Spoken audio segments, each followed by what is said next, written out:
Welcome to Tone Talks. How's everybody doing today? This is Antonio Moore coming to you from Tone Talks. I wanted to have a discussion about black wealth in America and give you that real. Let's talk about it. So we all know that black wealth in America hardly exists. We went over that. We know that white America controls almost 90% of the wealth and blacks have less than 2.6%. What we also have to give context to is the problems with how we've looked at wealth over the last 100 years. Let's talk today and get into it. So overall, there's now $113 trillion in household wealth. White America has over $100 trillion of that, probably more like 102, 104. Black America has less than 2 trillion, 2.2 trillion, something like that, which is nearly nothing. The calcification of that is in the top 10% of our families in a way that we have not seen possibly in American history for black folks internally. But that doesn't tell the full story of the ways and the problems and how we've looked at wealth. And I kind of wanted to explain that now. One of the things that we've seen is that we've consistently talked about how, we have the same amount of wealth share as we had leaving slavery. While that's accurate, it gives a false notion of the possibilities that we had leaving slavery that don't exist today, and doesn't allow us to understand why American descendants of slavery aid office is demanding reparations and why that's the only answer. And I'm going to explain it to you now so you can understand why a lot of people don't make no sense on black wealth. Understand that blacks at the turn of the century, 1900, had about $1 billion of a mere $80 billion of total household wealth. So in 1900, we're looking at a mere $80 billion overall of all household wealth. By 2020, we're up to $100 trillion in less than 120 years. This is the root of America and was built off of a legacy of slavery and racism, and is baked into ADOS families and expanded into that $100 trillion. This is the wealth expansion, the investment that we should have seen lead to our families being high-level wealth holders in this nation instead of actually being the lowest bottom caste of wealth in the nation. So this is what we're talking about when we talk about what you shut us out of. This is the $12 trillion to $15 trillion debt that reparations is supposed to, close or give back to ADOS people that really allows us to be American. But let's go further. So whites have the other $79 billion at the turn of 1900. Blacks have about $1 billion. And some of that $79 billion is actually in the form of black slaves that are still in slavery themselves. The actual physical bodies of black folk. Much of the black wealth, that $1 billion, is in land that produces goods, not necessarily residential personal homes. And it was much more evenly spread throughout the race. When I say that, today, the top 10% of black folks have almost 75% of all of the black wealth. The next 10% has about 15% of the black wealth, which means that almost 90% is in the top 20% of black families. That's insane in terms of calcification within race. So when you look back at 1900, you have, because there's a lot more landowning, there's a lot less, the numbers are lower, it's spread across the race much more evenly than it is today. In addition, there were no non-ADOS here. Prior to 1965, there were less than a percentile of black immigrants in America. When you go back to 1900, it was near nominal. Not saying that there weren't very few people here, but largely this was an American descendant of slavery population. Not only for the fact that immigration policies didn't allow people to come here, but secondly, no one wanted to come here because there wasn't this great advantage of coming here, say, as a Nigerian doctor, or coming here, say, as a Haitian that wanted to learn nursing. None of that existed. Nobody wanted to come here to be an American version of slavery because that cost was too high a burden to bear. So when we're looking at this thing, this entirely is ADOS wealth. It's very different now. When we look at today's wealth, the small amount that black people have, it's overrepresentation of black immigrants in that high yield level. We look at Los Angeles, which gives us a lens into it. We know that the middle Nigerian family in Los Angeles has north of $100,000 of wealth. Almost, I believe, 60,000 of it, 50,000 of it is liquid. The middle black native family is only worth $200 liquid.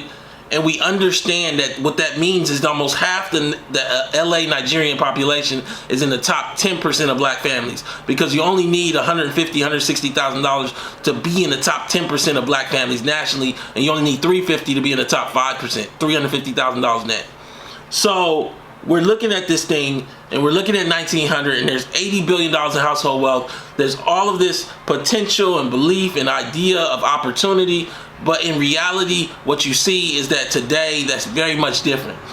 Because the number is lower of overall wealth, that means that if you do have $1 billion, if you do have a foothold in some land, what happens is that the ideas of black business and black banking make a lot more sense. Now, of course, you need laws to support the enforcement of the ability to bank and to do business.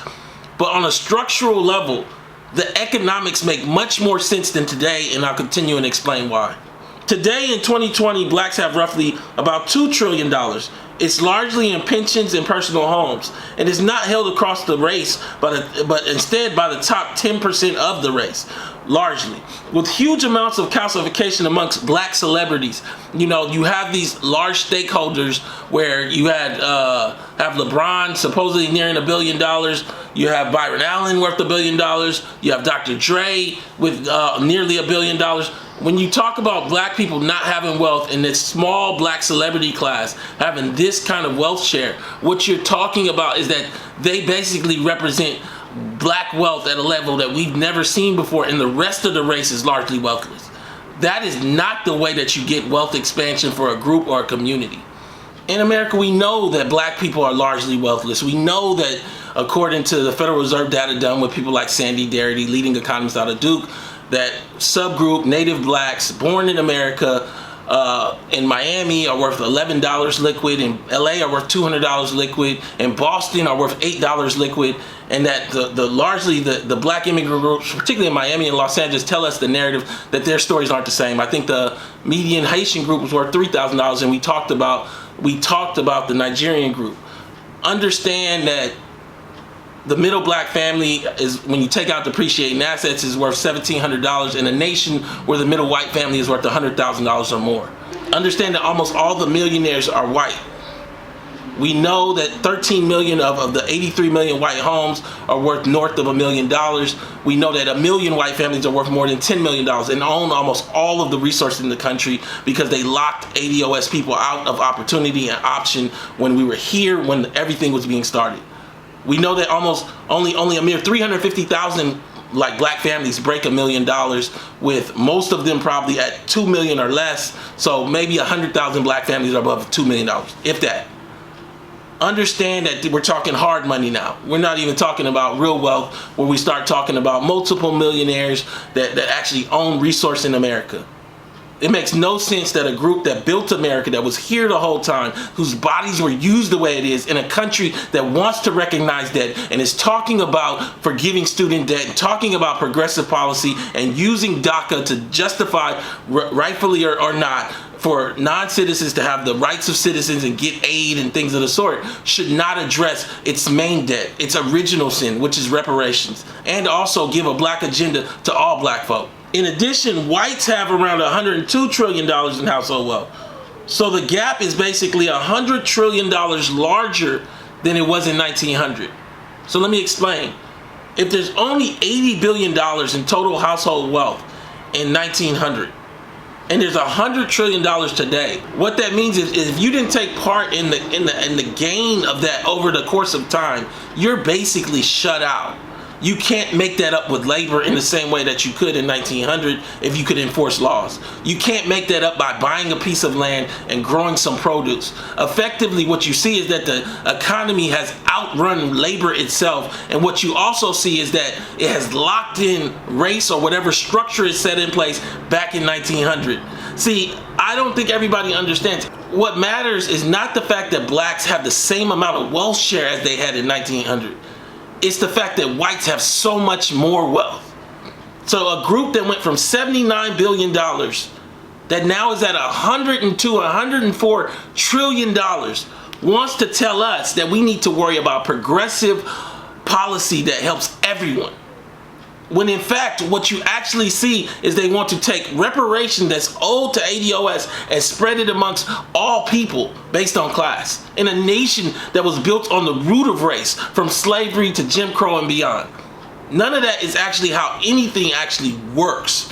When you owe a debt, you pay a debt. If you want to do altruism beyond that, you do that. But first you pay your debt. And I don't think that everybody understands, if that debt is not paid for American descendants of slavery, you're locked out. So let's back up and look at this thing over time. We moved from $80 billion in total household wealth in 1900 to $1.1 trillion in 1953, to $11 trillion in 1983, to $25 trillion in 1990, to now $113 trillion in 2020. This is what Black Americans whose bodies built America were locked out of. That growth. I don't know how forgiving student debt for all people, or Medicare for all, or even just ignoring it all, does anything or any service to the fact that we lost out in the largest theft in the history of the world, possibly.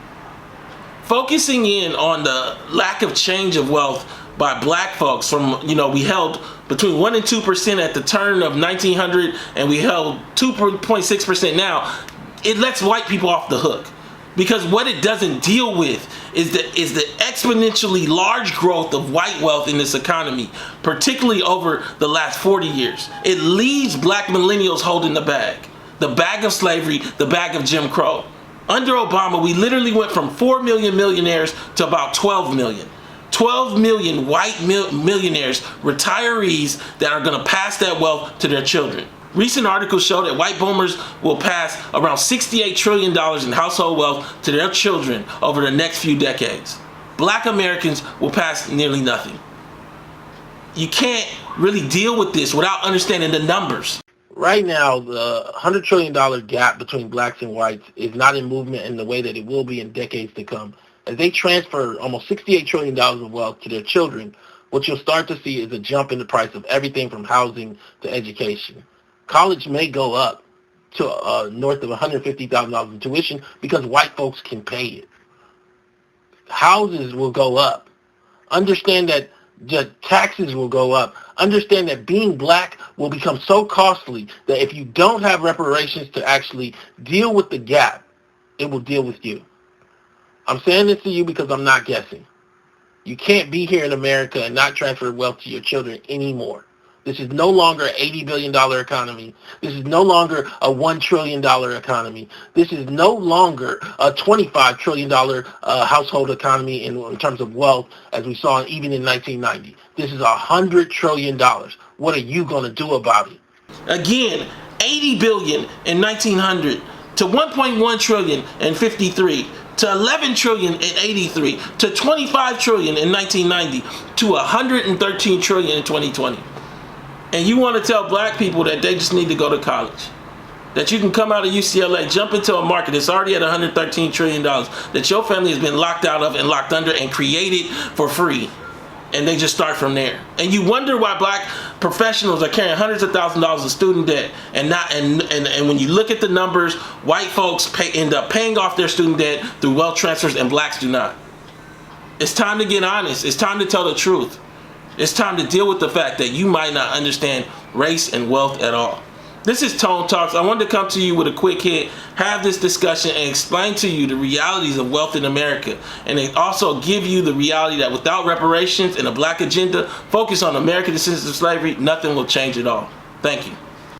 Tone Talks brings to you the difference between black wealth and white wealth explained in less than 2 minutes. In America, we think that we understand race, wealth, and how the two intertwine. We believe in a sharing of wealth among the races that largely does not exist. The truth is, by the data, there are really hardly any blacks that are millionaires in the United States, and whites largely own almost all of the personal wealth in the country.